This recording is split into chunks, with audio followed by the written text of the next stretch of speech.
Hello friends, मैं फिर से आ चुका हूँ आप लोगों के लिए एक नए एपिसोड के साथ। तो हेलो गाइस, मैं हूं राज और आप लोग देख रहे हैं राज द स्टोरी। तो आज का वीडियो शुरू करने से पहले मैं आप लोगों को बता दूं, अगर आप लोग चैनल पर नए आए हो तो प्लीज़ चैनल को लाइक सब्सक्राइब एंड कमेंट जरूर कर देना। तो शुरू करते हैं आज का स्टोरी, तब तक के लिए बाय बाय।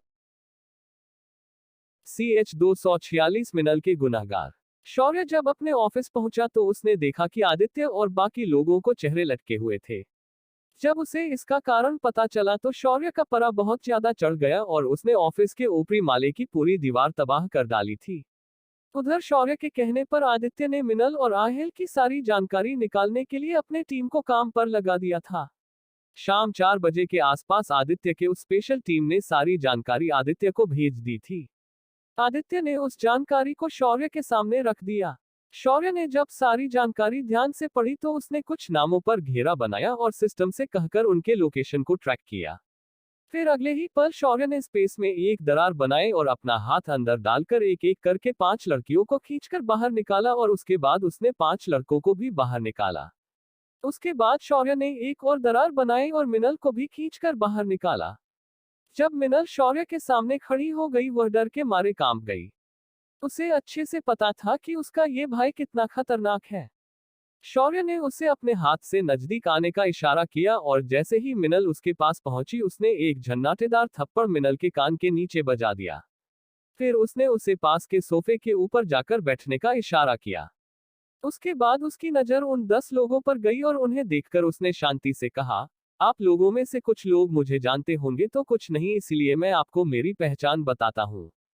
फिर शौर्य ने उन पर एक शरारत नजर फेरी और बोलने लगा, मेरा नाम शौर्य अग्निहोत्री है और मैं इस कंपनी का मालिक हूँ और यहाँ बैठी लड़की मीनल अग्निहोत्री है जो रिश्ते में मेरी बहन है। और उधर खड़ा आदमी मेरा बड़ा भाई है आदित्य अग्निहोत्री, उसके पास खड़ी 3 लड़कियां मेरी सीईओ है, इन्हें आप लोग बिना इंट्रोडक्शन के भी जानते हो। फिर शौर्य ने एक और गहरी सांस ली और बोला, पिछले महीने मेरी छोटी बहन को बेहोश कर ये 5 लड़कों ने उसका फायदा उठाने की कोशिश की थी। उस वक्त मैंने उसे उनके चंगुल से बचाया था और तुम्हें पता है उनके साथ क्या हुआ था। ये सुनकर वहां मौजूद लड़के और लड़कियों ने नामे गर्दन हिलाई। तभी शौर्य बोला, मैंने उनका नामो निशान मिटा दिया था। शौर्य की बात सुनकर उन सभी के पीठ में एक सिहरन सी दौड़ गई और उनके हाथ पैर डर के मारे ठंडे पड़ गए। तभी कंपनी के गेट पर एक लग्जरी गाड़ी आकर रुकी और उसके अंदर से एकदम हैंडसम आदमी बाहर आया। उसने अपने ऊपर एक बिजनेस सूट पहना था जो कि एक अरमानी का टॉप सूट था। उसके लेदर शूज चलते हुए चरमराहट की आवाज कर रहे थे। उसकी आंखों पर वेलवेट के सनग्लासेज थे। उसकी हाथ में चमचमाती हुई रोलेक्स की घड़ी उसके हैसियत को बता रही थी। उसने अपनी दाढ़ी को टीम करके अच्छे से सेट किया हुआ था। ये कोई और नहीं आहिल महेश्वरी था। उसके पीछे उसका असिस्टेंट कम जिगरी दोस्त विनय आयंगार था। विनय भी दिखने में काफी हैंडसम था पर आहिल के सामने वह हमेशा फीका ही दिखता था। दोनों सामने रिसेप्शन पर पहुंचे तभी रिसेप्शन के डेस्क का फोन बजा और फोन पर एक आवाज आई, उन्हें सीधा ऊपर लेकर आओ। ये सुनकर रिसेप्शनिस्ट खुद बाहर निकलकर उन दोनों को ऑफिस के टॉप फ्लोर पर लेकर आ गई, पर जब उसने वहां टूटे हुए दीवार को देखा तो वह हैरान हो गई, पर जैसे ही उसकी नजर शौर्य पर पड़ी वह तुरंत पीछे मुड़कर चली गई। उसके पीछे खड़ा आहिल उस दीवार को नहीं देख रहा था बल्कि उसकी नजरें तो इस वक्त उन 5 लड़कों पर टिकी हुई थी जो वहां खड़े थे। तभी उसके कानों पर एक आवाज गूंजी, आइए होने वाले जीजाजी, हमारे इस टूटे फूटे ऑफिस के अंदर आपका स्वागत है। ये सुनते ही अर्णव की नजरें शौर्य की तरफ मुड़ गई, पर जैसे ही उसने शौर्य की आंखों में देखा उसकी आधी जान तो वहीं निकल गई। शौर्य की आंखें गुस्से से लाल हो चुकी थी और उसकी आंखों से साफ पता चल रहा था कि वो आज किसी को तो जान से मार देगा। शौर्य ने आहिल को अपने सामने की ओर बुलाया और पीछे खड़े विनय को आदित्य के पास सोफे पर बैठने का इशारा किया। विनय को ये बात बड़ी अजीब लगी क्योंकि आहिल को शौर्य ने खड़े रहने के लिए कहा था और उसे बैठने के लिए, पर उसने ज्यादा नहीं सोचा और आदित्य की बगल में जाकर बैठ गया। इस वक्त शौर्य टेबल को पीठ टिकाकर खड़ा था और वह बड़े ध्यान से आहिल को परख रहा था। फिर शौर्य ने उन 5 लड़कियों को देखा और बोला, आप पांचों में से निहारिका कौन है? ये सुनकर 5 लड़कियों ने कुछ सोचा और उनकी जान हलक में आ गई। एक लड़की ने धीरे से हाथ उठाया और बोली, सर मेरा नाम निहारिका है। ये सुनकर शौर्य के चेहरे पर एक हंसी उभर आई और आराम से बोला, तो निहारिका जी क्या आप बता सकती हैं कि मेरी बहन से आपकी ऐसी क्या दुश्मनी थी? शौर्य का सवाल सुनकर निहारिका की आंखें बड़ी हो गई और उसने अपना सिर नामे हिलाते हुए कहा, नहीं तो मेरी उसके साथ कोई दुश्मनी नहीं है। मैं तो उसकी बेस्ट फ्रेंड हूँ। ये सुनकर शौर्य हंसने लगा और बोला, अरे बाप रे, सॉरी, मुझसे गलती हो गई। तो फिर ऐसी क्या आपकी दोस्ती मेरे बहन के साथ थी जो अपने उसके साथ ऐसा किया? ये सुनकर अब अचानक निहारिका का मुंह बंद हो गया। उसने सिर नीचे कर लिया और अपनी उंगलियों को दोनों हाथों में फंसाकर चुप हो गई। उसे चुप देखकर शौर्य ने अपनी उंगली से एक हवा की ब्लेड छोड़ दी और वह जाकर निहारिका के कंधे से जा लगी और अगले ही पल बिना किसी दर्द के निहारिका का हाथ उसके कंधे से कटकर नीचे गिर गया। अपना हाथ जब उसे महसूस नहीं हुआ तो उसने बगल में देखा और उसकी आंखें बड़ी हो गई और एक दर्दनाक चीख उसके मुंह से निकली। इस नजारे को देखकर आहिल की भी आंखें बड़ी बड़ी हो गई। विनय तो अपनी जगह पर जमसा गया था। वहीं बाकी लड़कियों और लड़के वहां खड़े खड़े ही कांपने लगे थे। तभी निहारिका, जो काफी ज्यादा पैनिक ही थी, उसके कानों में शौर्य की ठंडी आवाज पड़ी, चिल्लाओ मत। मैंने पूछा, तुमने मेरी बहन के साथ ऐसा क्यों किया? ये सुनकर निहारिका ने अपना चिल्लाना बंद किया और रोते हुए बोली, मुझे मिनल से जलन होती थी, इसलिए मैंने उसे फंसाने की सोची। कॉलेज में हर लड़का सिर्फ उसके ही पीछे पड़ता था। यहाँ तक कि मैं जिस लड़के को पसंद करती थी उस लड़के ने भी मिनल को ही प्रोपोज किया था। पर मिनल ने भी हर उस लड़के को रिजेक्ट किया जो उसके करीब आने की कोशिश करता था। मुझे मिनल का ऐसा बर्ताव बिल्कुल पसंद नहीं था, तो मैंने सोचा कि क्यों ना उसे जिस बात पर इतना घमंड था उसे ही तोड़कर रखूं। इसीलिए मैंने उसे बहला फुसलाकर उस पार्टी में बुलाया था। इतना कहकर वह रुक गई। तभी शौर्य ने भी उससे आगे कुछ नहीं पूछा और एक और हवा का ब्लेड उसकी उंगली से निकला और निहारिका की गर्दन काटकर निकल गया। निहारिका की सिर कटी लाश को देखकर उसके पीछे खड़ी लड़कियां चिल्लाने लगी, चीखने लगी, पर शौर्य ने उन पर कोई दया नहीं दिखाई। उसके बाद शौर्य ने एक और नाम लेते हुए कहा, आप लोगों में से आशुतोष कौन है? ये सुनकर पांचों लड़कों के पैरों के अंदर से जान निकल गई और चारों लड़के एक लड़के को देखने लगे। एक मोटा चश्मा पहना लड़का आगे आया और बोला, जी सर, मेरा नाम आशुतोष महतो है। ये सुनकर शौर्य मुस्कुराते हुए बोला, मुंबई के मशहूर एनेस्थेटिक डॉक्टर आशुतोष। तो क्या आप इस कहानी को आगे कंटिन्यू करना चाहेंगे? चिंता मत करो, मैं तुम्हें तुरंत नहीं मारूंगा। शेर की बात सुनकर आशुतोष को समझ में नहीं आ रहा था कि दुखी हुआ जाए या खुश हुआ जाए। फिर भी उसने बिना देर किए आगे बताना शुरू किया, देश में अब ड्रग्स मिलने बंद हो चुके थे, जिस वजह से निहारिका ने मुझे कांटेक्ट किया था ताकि वह मेरे पास से ड्रग्स लेकर मिनल को बेहोश कर सके। जब मुझे उसके प्लान के बारे में पता चला तो मैंने ये बात मेरे बाकी दोस्तों को बताई और उसी समय इत्तेफाक से आहिल भी मुंबई आया हुआ था। मैं उसे और मेरे दोस्तों को लेकर कोल्हापुर चला गया। हम 5 लोगों ने भी एक प्लान बनाया। इस प्लान के मुताबिक मैं आहिल को एक ऐसी दवा देने वाला था जिस वजह से उसकी उत्तेजना आउट ऑफ कंट्रोल हो जाए। ये सुनकर शौर्य ने आशुतोष को रुकने का इशारा कर दिया और बगल में खड़े रहने का इशारा किया। जैसे ही आशुतोष बगल में सरक गया, उसी वक्त एक तेज खंजर आकर उसकी गले में घुस गया। आशुतोष ने हैरानी से शौर्य की ओर देखा तो शौर्य ने आदित्य की ओर इशारा किया। आदित्य इस वक्त उसे जिस्से से देख रहा था। आदित्य की बगल में बैठे विनय की पैंट अब लगभग गीली होने को आ गई थी। वह तुरंत उठ खड़ा हुआ तो शौर्य की नजर उस पर गई। इस पर विनय ने अपनी छोटी उंगली दिखाई, जिस पर शौर्य ने अटैच बाथरूम की ओर इशारा किया। विनय दौड़ता हुआ उस ओर चला गया। उसने आते ही खुद को खाली किया, पर कुछ सोचकर उसने अपना फोन निकाला और कॉल करने लगा, पर उसकी कोई भी कॉल कनेक्ट नहीं हो पा रही थी। परेश होकर वह आखिर वापस आकर सोफे के ऊपर बैठ गया। अब उस जगह पर 4 लड़कियां और 4 लड़के बचे थे। शौर्य ने उसके बाद अगली लड़की को इशारा किया। वह लड़की आगे आई और बोली, सर, इसमें मेरी कोई गलती नहीं है। मैं तो बस निहारिका के कहने पर मिनल को ड्रिंक बनाकर पिलाने वाली थी। मुझे बाकी कुछ भी पता नहीं है। ये सुनकर शौर्य ने ज्यादा कुछ नहीं किया और उस लड़की के दोनों हाथ काट दिए। वह लड़की बिना हाथों के तड़पने लगी। उसके शरीर से खून किसी नदी की तरह बहने लगा था। तभी कशिश उस लड़की के पास पहुंची और उसने नीचे बैठकर उस लड़की का रक्त प्रवाह रोक दिया और उसके घाव से खून बहना बंद हो गया। वह लड़की कोने में सरकते हुए दीवार से सटकर बैठ गई और डरकर शौर्य को देखने लगी। तभी एक लड़का आगे आते हुए बोला, मैं मानता हूं कि हमने आशुतोष का साथ देकर गलत किया। इसीलिए मैंने ही एज बढ़कर पहली बनाए ड्रिंक को नीचे गिरा दिया था, पर मुझे क्या पता मेरे ऐसा करने की वजह से आपकी बहन उल्टा मुझ पर ही नाराज हो गई और उसने अगली बार बनाए ड्रिंक को खुद उठाकर पी लिया। ये सुनकर शौर्य की नजर वापस मिनल पर गई। मिनल की हालत और अधिक खराब हो गई। तभी शौर्य ने उस लड़के को देखा और बोला, तुम्हें मैंने यहाँ सजा देने के लिए नहीं बुलाया था। फिर शौर्य ने टेबल से एक चाबी उठाई और उस लड़के के हाथ में थमा दी। उस लड़के ने उस चाबी को देखा तो वो हैरानी से बोला, बुगाती वेरॉन की चाबी। शौर्य ने सिर्फ मुस्कुराते हुए गर्दन हिलाए और आगे बोला, अब मेरा एक काम करो, जाकर मिनल के दोनों गालों पर खींचकर थप्पड़ मारो। वो क्या है ना कि मुझे बहुत अधिक गुस्सा आ रहा है और अगर मैंने उसे मारा तो वह मर जाएगी। शौर्य को बात सुनकर वह लड़का भी उसकी भावना को समझ सकता था। उसने मिनल के सामने खड़े होकर 2 थप्पड़ उसके दोनों गालों पर जड़ दिए। उसके बाद शौर्य ने उस लड़के को बगल में जाकर विनय के बाजू में बैठने के लिए बोल दिया। अब अगली लड़की आगे आए और बोली, मुझे सिर्फ निहारिका ने इतना बताया था कि मैं मिनल को वॉशरूम के बहाने अपने साथ ले जाऊं ताकि वहां पर हमारी मुलाकात आहिल और उसके दोस्तों के साथ हो जाए। इस वक्त वो लोग भी आहिल को नशे में मिनल के सामने लेकर आ गए। जब शौर्य ने ये सुना तो उसने उस लड़की को इतनी जोर से लात मारी कि वह उड़कर उस टूटी हुई दीवार की जगह से बाजार निकल गई। 28वें माले से वह नीचे गिर गई और उसकी वहीं पर मौत हो गई। तभी शौर्य बोल पड़ा, अरे यार मैं तो भूल गया कि यहाँ मौजूद दीवार तो पहले ही टूट गई है। कशिश उस बॉडी को ठिकाने लगा दो वरना ऑफिस के बाकी लोग डर जाएंगे।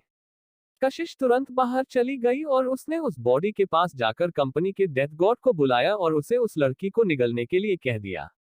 इधर ऊपर ऑफिस के अंदर 2 लड़कियां और 3 लड़के बचे थे तो जाहिर है अब लड़कों में से अगले की बारी थी और उसने भी वही कहा कि उसने सिर्फ आहिल को वहां नशे में लाया था। शौर्य ने उसे भी नर्क का रास्ता दिखा दिया पर उसे इस बार नीचे नहीं फेंका बल्कि ऊपर की ओर उड़ा दिया और वह ऊपर सीलिंग से टकराकर वापस नीचे गिर गया पर जब वह नीचे गिरा उस वक्त उसका सिर पिचक गया था। अब बची दोनों लड़कियां एक साथ बोल पड़ी, हम दोनों ने शुरू से लेकर अंत तक मिनल को सावधान किया और उसे 2 बार भागने के लिए भी कहा पर मिनल ठहरी अकल की अंधी उसने निहारिका को हमसे ज्यादा भरोसा किया था। ये सुनकर उन लड़कियों को भी वापस जाकर सोफे के ऊपर बैठने के लिए कहा। फिर आदित्य की ओर एक नजर देखा। आदित्य समझ गया और उसने एक जबरदस्त थप्पड़ आहिल के गाल पर मारा। आहिल को समझ नहीं आया कि उसे क्यों मारा गया था। अब बचे 2 लड़कों ने घुटनों पर बैठते हुए कहा, हमें माफ कीजिए सर, हमने सिर्फ मिनल और आहिल को एक कमरे में एक साथ छोड़ दिया था। लेकिन शौर्य ने उन पर दया नहीं न दिखाए और उन्हें आहिल के सामने ही जिंदा जला दिया। कमरे के अंदर जो कुछ भी हो रहा था वो हर कोई ध्यान से देख और समझ रहा था। अब आहिल को समझ आ चुका था कि उसने गलत जगह पर हाथ डाल दिया है। तभी आदित्य ने ड्रॉवर के अंदर से एक पेपर का बंच निकाला और बोला, जीजाजी मतलब होने वाले जीजाजी, उस दिन रात को जो हरकत आपने हमारी बहन के साथ की उसके नुकसान के चलते आप अपनी सारी प्रॉपर्टी और बिजनेस को गीतांजलि कॉरपोरेशन को देने वाले हैं और उसके बदले आपको हम एक सीईओ को पोजीशन देंगे, साथ ही आपको आपके प्रॉपर्टीज में 25% की ओनरशिप देंगे। आदित्य की बात सुनकर आहिल की भौहें सिकुड़ गई और वह गुस्से से बोला, ये क्या बकवास है। भूलो मत कि मिनल के पेट में मेरा बच्चा पल रहा है और अगर मैंने जिम्मेदारी लेने से इनकार कर दिया तो। उसने इतना ही कह दिया था तभी उसकी अचानक आवाज बंद हो गई और अगले ही पल उसके मुंह से एक टुकड़ा नीचे गिर गया। क्या हुआ था आहिल के साथ? क्या गिरा उसके मुंह के अंदर से? क्या शौर्य आहिल को जीवित छोड़ देगा? क्या आहिल आदित्य की शर्तों को आगे जाकर मान पाएगा? CH 247 जीजाजी मान गए। शौर्य ने आहिल और मिनल के गुनहगार दोस्तों का हिसाब पूरा किया था। उसने उनकी सजा भी सुना दी थी। अब उसने अपना मोर्चा आहिल की ओर मोड़ दिया था। आहिल ने जब शौर्य और आदित्य को उन पेपर्स पर साइन करने से मना कर दिया और उन्हें उस बच्चे की दुहाई देकर ब्लैकमेल करने की कोशिश की तो अचानक आहिल के मुंह से कुछ गर्म गया और उसकी आवाज आनी बंद हो गई। आहिल की जुबान को काट दिया गया था और उसके कटे हुए जुबान का हिस्सा फर्श पर गिर गया। शौर्य ने उसके बाद बड़े ही शांति से कहा, इस शौर्य का जीजा बनना बहुत बड़ी बात होती है। तुझे समझना चाहिए कि इस बच्चे की जिम्मेदार लेकर तू हम पर कोई एहसान नहीं कर रहा। वो तेरा अपना खून है और महेश्वरी खानदान का चिराग, उससे हम अग्निहोत्रियों को कोई फर्क नहीं पड़ेगा। कल हम तेरे इस गंदे खून को जन्म के बाद सड़क पर भीख मांगने के लिए छोड़ सकते हैं तो तू क्या करेगा? अब बोल। लेकिन तभी शौर्य का मुंह बन गया और खुद ही आगे बोला, अरे अरे मैं तो भूल ही गया कि जीजाजी तो अब बोल ही नहीं सकते। आहिल शौर्य की बात सुनकर छटपटाने लगा और अपने मुंह से आवाजें निकालने लगा। तभी शौर्य ने पेपर्स की ओर इशारा किया और बोला, जीजाजी क्या आप इस पर अभी भी साइन करना पसंद करेंगे या कुछ और भी काट दूं? ये सुनकर आहिल अपनी जगह पर शांत होकर खड़ा हुआ और गुस्से से अपने दर्द को दबाते हुए शौर्य को घूरने लगा। तभी शौर्य ने आहिल को अपने शक्तियों का नमूना दिखाने के लिए लाशों की ओर उंगली की और बोला, जीजाजी आपको पता नहीं कि आपका ये साला कितना खतरनाक है।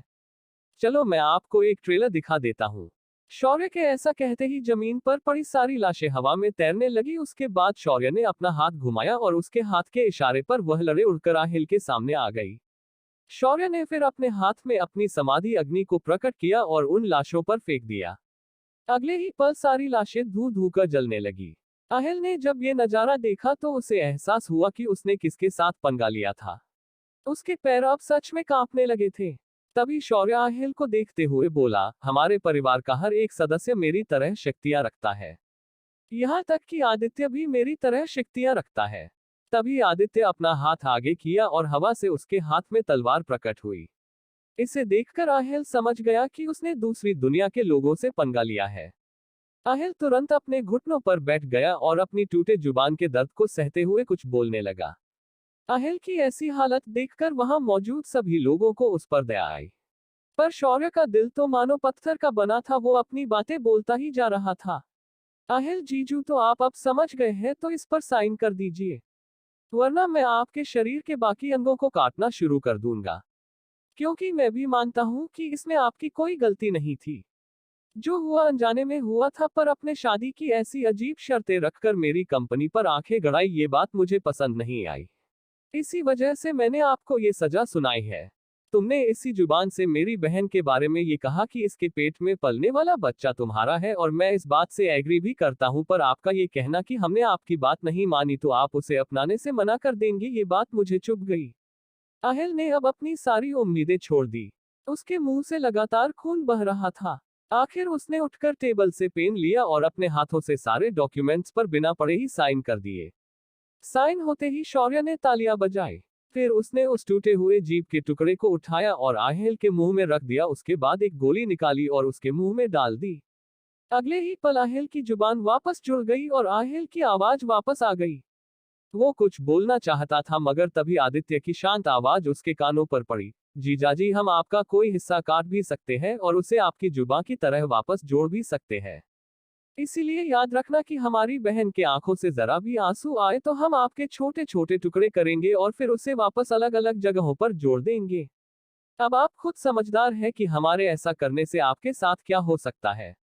आहिल ने अपने दोनों हाथ जोड़े और बोला, मैं आपसे माफी मांगता हूँ। भविष्य में मैं कभी भी लालच भरी बातें बिल्कुल भी नहीं करूंगा। ये सुनकर शौर्य ने उसका कंधा थपथपाया और बोला, ये हुई ना मर्दों वाली बात। अब वापस कनाडा जाओ और पूरी दुनिया को डिक्लेयर कर दो कि तुम्हारी कंपनी और बिजनेस अभी से गीतांजलि कॉरपोरेशन का है और तुम बस अब हमारे मामूली से सीईओ हो। शौर्य का ये आदेश ना मानने की उसकी तो पूरी इच्छा थी, मगर उसने मजबूरी में ही सही पर शौर्य की बात को हाँ में जवाब दिया। शौर्य ने अगले ही पल आहिल के सामने ही स्पेस में दरार तैयार की और आहिल को उसके अंदर फेंक दिया। आहिल जब दूसरी तरफ पहुंचा तो वह कनाडा के धरती पर था, वो भी अपने ही घर के सामने।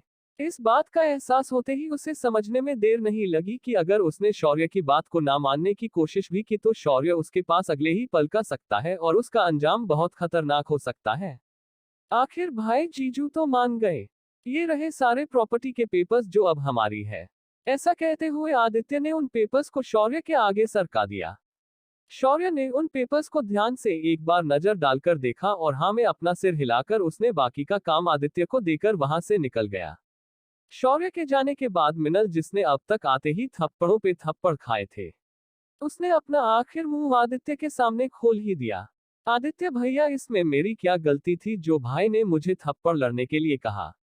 ये सुनकर आदित्य ने मिनल के सूजे हुए गालों को छुआ और फिर प्यार से बोला, मिनल तुम कोई साधारण इंसान नहीं हो जो तुम्हारे ऊपर वह नशा हावी हो जाए। तुम एक साधक हो और तुम्हारी अपनी साधना काफी ऊंचे स्तर पर थी। इसका मतलब यह है कि ऐसी स्थिति में तुम्हें अपनी साधना का उपयोग करना चाहिए।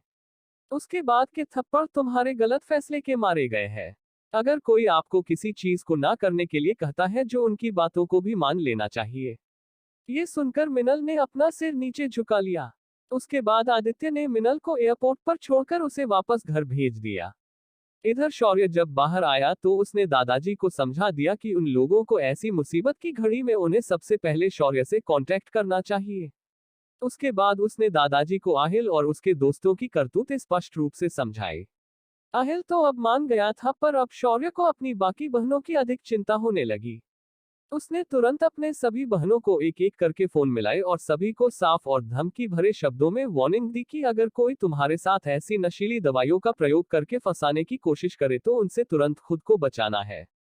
शौर्य की बात सुनकर सभी बहनों ने उससे वादा किया कि वो लोग ऐसी हरकत कभी भी नहीं करेंगे। शौर्य ने अपना फोन रख दिया और घर पर वापस आ गया। उसने घर आकर जामवाल दादाजी और चीकू के साथ थोड़ा समय बिताया। घर पर अदिति भाभी और वरुण की मां की अच्छी जोड़ी जम गई थी। दोनों मिलकर घर का सारा काम देखती थी। साथ ही चीकू के साथ जामवाल दादाजी का भी कनेक्शन काफी अच्छा बन गया था। वहीं शाम को विराज और ऋषिका भी थाने से वापस आए और उन्होंने कई सारी बातें शौर्य के साथ शेयर की। शाम के समय जब सभी का खाना खत्म हुआ तभी शौर्य को एक अनजान नंबर से फोन आया। शौर्य ने उस नंबर को देखा और कुछ सोचते हुए उठा लिया। तभी दूसरी तरफ से एक आवाज आई। इस आवाज के अंदर से शौर्य ने महसूस किया कि इस आवाज वाले इंसान को शौर्य से बेइंतहा नफरत है। उसने फोन पर कहा, कैसे हो शौर्य, तुम्हारे माँ बाप इस वक्त मेरे कब्जे में है।